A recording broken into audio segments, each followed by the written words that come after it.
तो सुवर्णप्राश पुष्य नक्षत्र में बनाई जाती है। अपनी जो वैद्य महिला है वो खास भेजी गई और सुवर्णप्राश बनवाया गया। घर में ये चीजें इकट्ठी करके बनवाए तो महंगी हो सकती है, इसलिए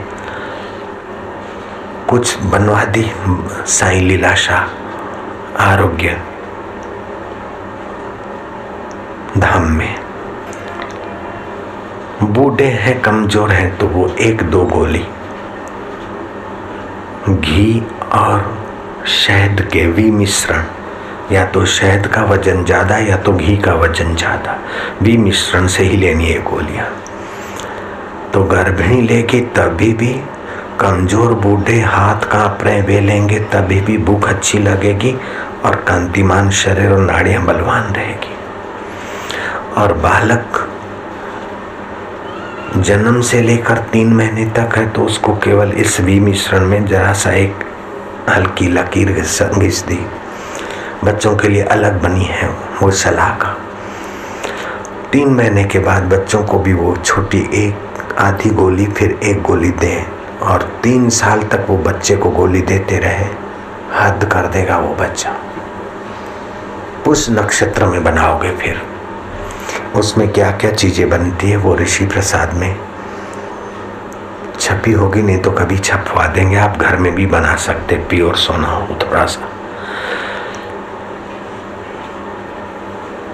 पीपल के गिलास में रखा हुआ पानी, पीपल की लकड़ी से बने हुए गिलास में रखा हुआ पानी रात्रि को रखो, सुबह पियो।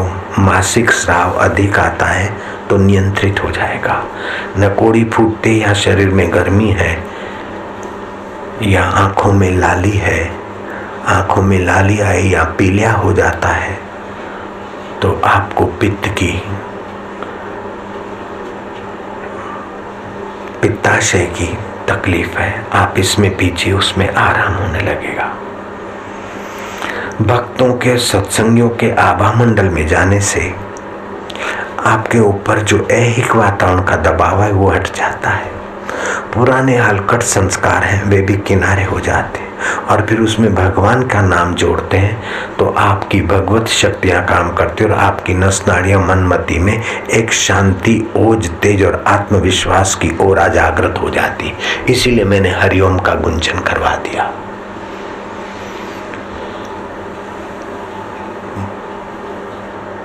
देव आधीन जगत सर्वम मंत्र आधीनस्य देवता। मंत्र अगर सामूहिक जप करे तो बड़े बड़े सामूहिक आपदाओं को हटाया जा सकता है। गांधी जी ने इसका फायदा लिया। गांधी जी ने देखा कि अंग्रेजों के पास शासन करने की बड़ी कला, कुशलता और वासना तेज है, ये हरामी जाने वाले नहीं है, अब क्या करूं। गांधी जी एक मुट्ठी भर हड्डियों का पिंजरा शरीर मेरा, लेकिन भगवान नाम की शक्ति का फायदा अद्भुत है। राम नाम का आश्रय लिया, प्रार्थना का आश्रय लिया, चल पड़े। 1920 में संकल्प किया और 1947 में इतने स्वार्थी अंग्रेजों को मजबूर कर दिया और वो गए। 27 साल लगे क्योंकि काम बड़ा था और विपरीत संकल्प थे। अपने लोग बोलते राम राम से क्या होगा, कुछ करते कुछ विरोध भी करते, और अंग्रेजों ने तो अपने लोगों को ही विरोधी बना रखा था। कई अखबार वाले गांधी जी के इस कृत्य की बड़ी आलोचना करते थे। अगर सामूहिक लोग एक ही संकल्प से कोई इरादा करके उस मंत्र का रटन करे तो उनका संकल्प लोखंडी दीवारों को चीरकर भी अपना काम करने में सफल हो जाएगा। इतनी भगवान नाम में शक्ति, संकल्प में सामर्थ्य होता है।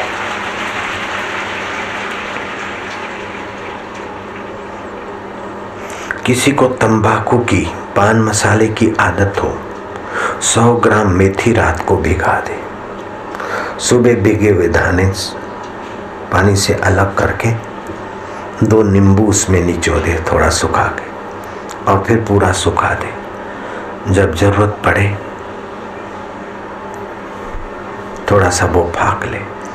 तंबाकू की आदत तो छूट जाएगी, लेकिन पान मसाले से जो आपके शरीर में हानि हुई है जो नाड़ियों में कमजोरी हुई है और धातु क्षीण हुआ है और कब्जियत की बीमारी है, उनमें भी फायदा करेगा। जोड़ों में दर्द है, कब्जियत है, मोटापा है,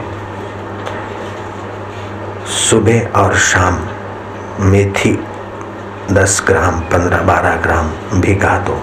सुबह वाली शाम को लो, शाम वाली सुबह की फाँको। जोड़े मजबूत हो जाएंगे। नहीं तो गोडे बदलने के बाद भी प्रधानमंत्री को स्वास्थ्य लाभ नहीं हुआ है। हमने मना करके भेजा था, लेकिन वो संदेशा उन तक पहुंचा ही नहीं।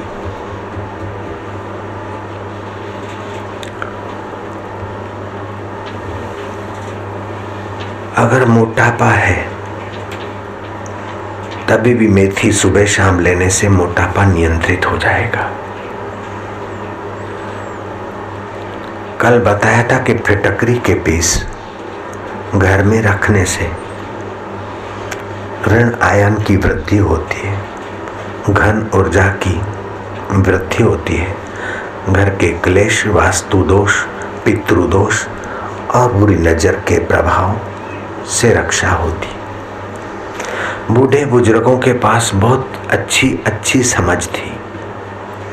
किसी को नजर लग जाए या बच्चा बीमार है तो नमक मिर्च उसके ऊपर से उतार करते थे, अग्नि में डालते थे। ऋण आयन की वृद्धि होती, घन ऊर्जा की वृद्धि होती, बच्चा निरोग हो जाता था।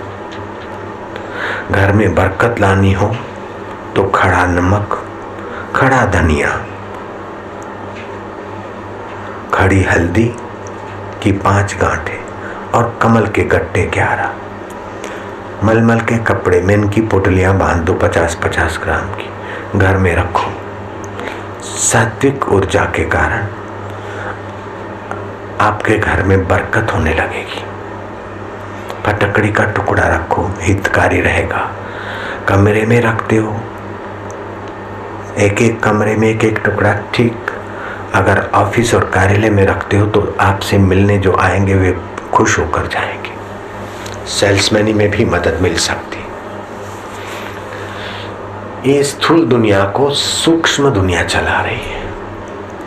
इस स्थूल शरीर को आपका सूक्ष्म शरीर चला रहा है। इतनी बड़ी ट्रेन है जो हजारों टन लेकर भागती है, उसको एक ड्राइवर की खोपड़ी चला रही है। स्पीड कम ज्यादा ही हो, और ड्राइवर की इतनी खोपड़ी पूरी नहीं, नाड़ियों में जो स्पंदन है वही हजारों टन लेकर तेजी से भागे। स्पंदन धीरे का हुआ तो धीरे कर दिया। तो आपके जो 2 मस्तिष्क हैं, जिसमें एक क्रिया की प्रधानता है, दूसरे में रस, आनंद,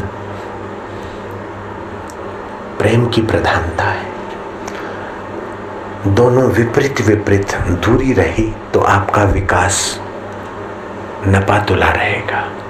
आप प्राणायाम करेंगे, सूर्य नाड़ी से श्वास लेंगे, रोकेंगे एक मस्तिष्क, और चंद्र नाड़ी से लेंगे, रोकेंगे दूसरा।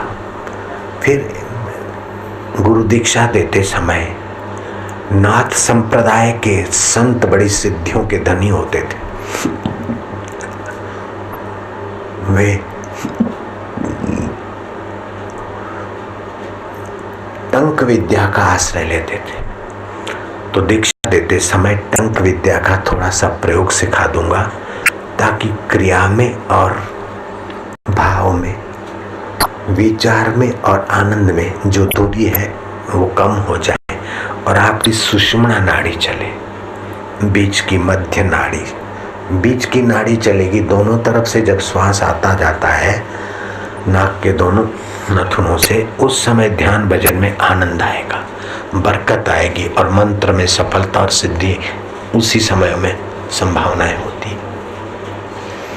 जितने तुम शांत बैठते हो, निसंकल्प बैठते हो, उतनी तुम्हारी आत्मिक ऊर्जा